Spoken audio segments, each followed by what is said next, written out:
Gender equality അല്ലെങ്കിൽ ഏതെങ്കിലും ജെൻഡറിനെ പരിഹസിക്കുകയാണോ അധിക്ഷേപിക്കുകയാണോ ഇപ്പോഴൊക്കെ എന്ത് പറയുമ്പോഴും നമ്മൾ വളരെ സൂക്ഷിക്കേണ്ട കാലം അല്ല.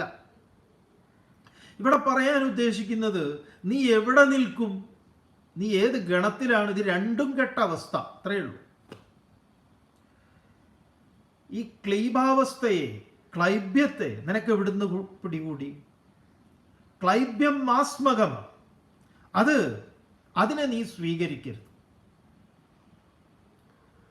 നമ്മൾ പലപ്പോഴും പറയാറില്ലേ, നാടൻ വർത്തമാനത്തിൽ ഇത് ഈ ഭഗവാനെ പോലെ നമ്മൾ സംസാരിക്കാറുണ്ട്.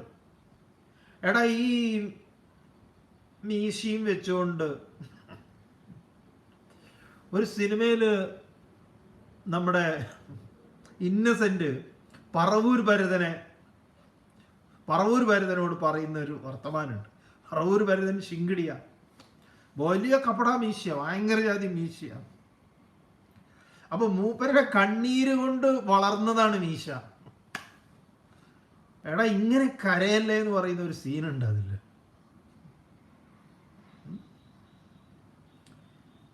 ഭഗവാൻ ചോദിക്കുകയാണ്, ഇവൻ വില്ലാളി വീരന്, ധനുർധരന്, എന്തൊക്കെ ഡിഗ്രി ഡോക്ടറേറ്റ് ഒക്കെ എടുത്തവനാണ്. ഈ ക്ലീബാവസ്ഥയെ നീ സ്വീകരിക്കരുത്, നീ കൈക്കൊള്ളരുത്. ക്ലൈബ്യം മാസ്മകം, നീ അതിനെ പ്രാപിക്കരുത്.